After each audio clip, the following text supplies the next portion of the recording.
What is up, everyone? Welcome to another edition of Live Locks presented by Scores and Odds. If you haven't checked it out already, just making bad life choices, going over to scoresandodds.com where you got picks from me, Meansy, Daniel, all the great places you get access to this nice little prop shopping tool where you can see exactly what we project for each individual prop, plus where the best odds are at, and most importantly, you get access to Grant's Action Lounge. What is that? It is where I'm throwing in all my picks each and every day before the odds move. So go, get signed up, and go to scoresandodds.com. That's scoresandodds.com/Discord. Throwing into the chat, and you're good to go. Finally had a losing day this month. Football did not go great yesterday. Went very poorly for me. But you know what? We're still up 10 G's on the month. 20% ROI almost. Actually, right around a 20% ROI. So, yeah, still going good. Got some bets today. Got some Monday Night Football. We got 2 games, which is exciting. So let's just go ahead and get right into baseball. First off, we got Wade Miley over 1.5 earned runs, minus 130 over at DraftKings. Wade Miley, solid overall pitcher. Going up against the Marlins, 1.5 is just generally an earned lines run that I tend to take the over on. That's kind of it. It's a line that's a bit too low. Even going up against Miami, Wade Miley is a good enough pitcher, not great, probably slightly below average. Doesn't get blown up too often, but will give up some runs. So 1.5 is too low of a line. I do really like the over 14.5 outs. I really like that line. Wade Miley was on the IL for a bit. Came back, first game 75 pitches or 69 pitches, second game 75 pitches. Got 5 innings. They'll let him go 5 innings again. He generally cruises through things. Look at earlier on the season. 6 innings and 82 pitches, 7 innings and 83 pitches. Looking back to last year, he's a guy that can be pretty, what's the word I'm looking for? Pretty efficient.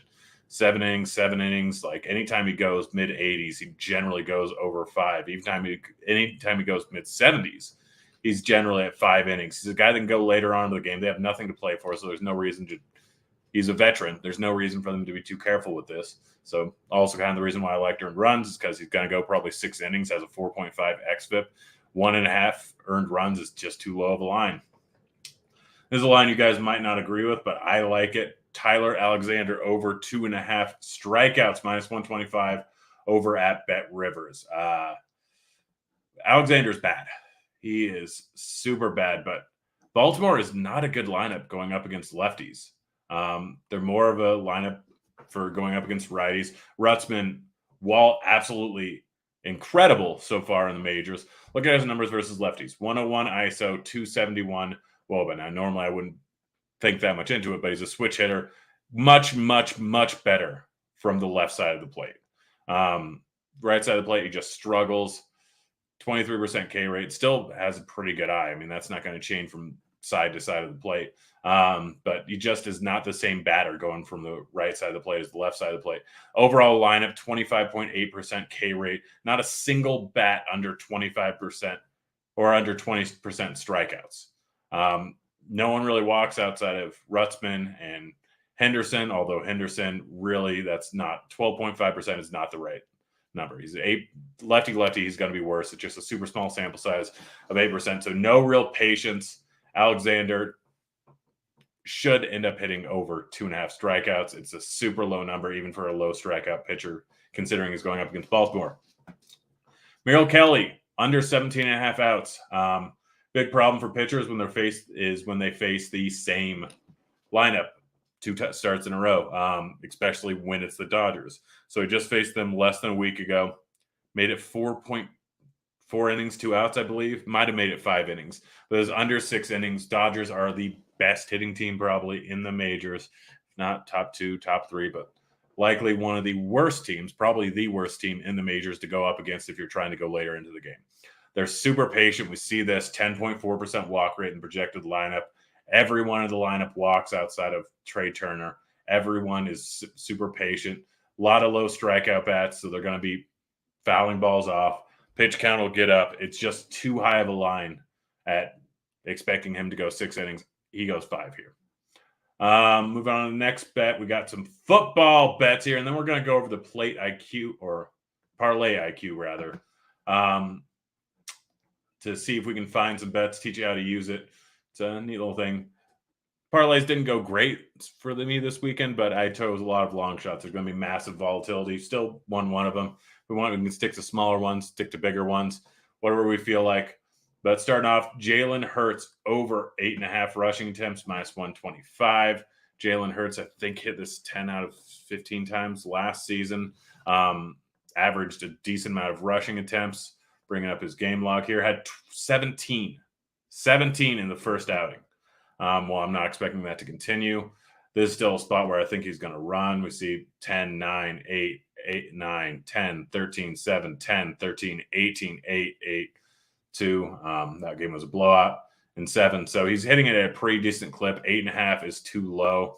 And on the other side, I really, really, really like this bet. Jalen Hurts under 19.5 completions, minus 103 at Caesars. This is just a bad line. I don't understand it at all. It's just a horrible line. Where is it? There we go. First game, how many completions they have? 18.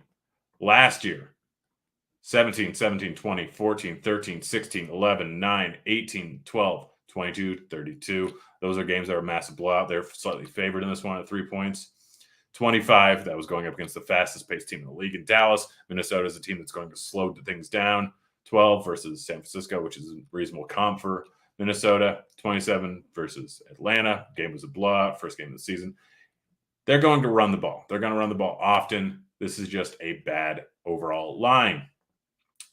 Ryan Tannehill over 31.5 pass attempts. The line's currently sitting at 9.5. He hit this in, 11 of his games last season. He hit the over on this in the first game of the season. While A.J. Brown not being there, it's going to hurt, but the game script is perfect for him to pass quite a bit. The Bills, while they are a good defense, he's still going to pass the ball a lot. I know they like to run it with Derrick Henry, but going up against the Bills is going to be tough here. They're going to be down, most likely. They're going to have to pass. It's a bad line. Traylon Burks, over 26.5 receiving yards. What's the name? Phillips is out, it looks like. 26.5. He had 57 in the first one. Game script favors passing here. He didn't play a ton of snaps. I think it was right around 50% last week, but still overall 26.5 for the top option. I like it. This one you can get Jeff Swain over 1.5 receptions. You can get plus 102 over a FanDuel, plus 100 over at Caesars. I had it twice because FanDuel wouldn't let me give enough money down. And the line wasn't too different. But Swain, 4 targets, 3 receptions first game. He's going to be more involved with that A.J. Brown there.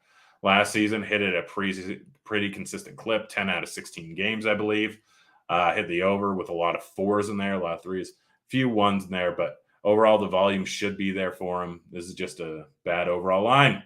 Let's look at some plate or parlay IQ. I keep saying plate IQ.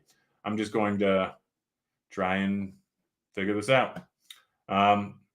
So if we'll go Henry over receiving yards. It's not high. It's 10.5. We're going FanDuel. I'll sign into FanDuel because neat little thing. You can just press this button and it sends you over to FanDuel. But really likes Henry over receiving yards.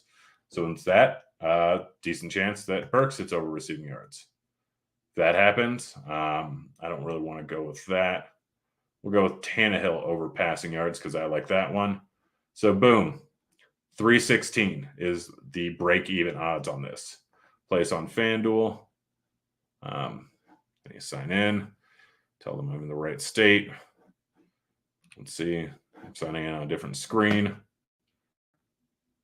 Let's see if it works now. Colorado. Opening up. Let's see what odds it gives us on this. 372. 316. So that's not massive. What if, let's see. Let's try just a different starting off point. That's not bad. Shows marginal positive EV. But what if we go with Burks over receiving yards? I already like that. Projected 13% EV. So we'll go that. Let's see. Dawson Knox. That's interesting. Pops that off. If you wonder why I'm not going Buffalo money line, even though it's the highest projected money line or highest projected correlation. It's because the odds are at minus 460. Tennessee team total. We'll throw that on the line there. And we'll go with, it's got pretty heavy correlation with all these. We'll go with the Josh Allen. Jared Allen hasn't played football in many years. Go with that. Let's see what it gives us here. So, looks like 1857.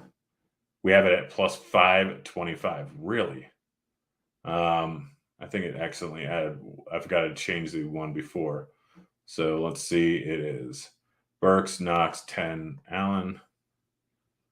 Burks, Knox. Okay, so got to take Tannehill off there. 712. We have it at 525. I'll hit that for $50. Why not? Boom. Hitting it there. Let's go ahead and check out the other game and then get on out of here. Dalvin Cook receiving yards, likes it. Let's see what else it throws in there. Goddard over receiving yards. It doesn't look like there's a ton of massive correlation, so we're going to take that off. And we're going to see, I have Jalen Hurts over rushing attempts. So let's see if I can find Hurts over rushing yards. There we go. We'll go with that. So biggest one is going to be Dalvin Cook receptions. In this one, let's see. The total is we're going to go with the total of over 48.5. And those two correlate far too much. They're not going to get much of an increase in odds going with the Minnesota team total or the Philly team total. So we're going to go with Dalvin Cook touchdown. Why not? Plus 455. Let's see what it gives us here over at FanDuel. Loading. Plus 862. Boom. I'm taking that. I'll throw a 100 spot on that. Boom. Taking it. But that's it. That's the new Parlay IQ tool.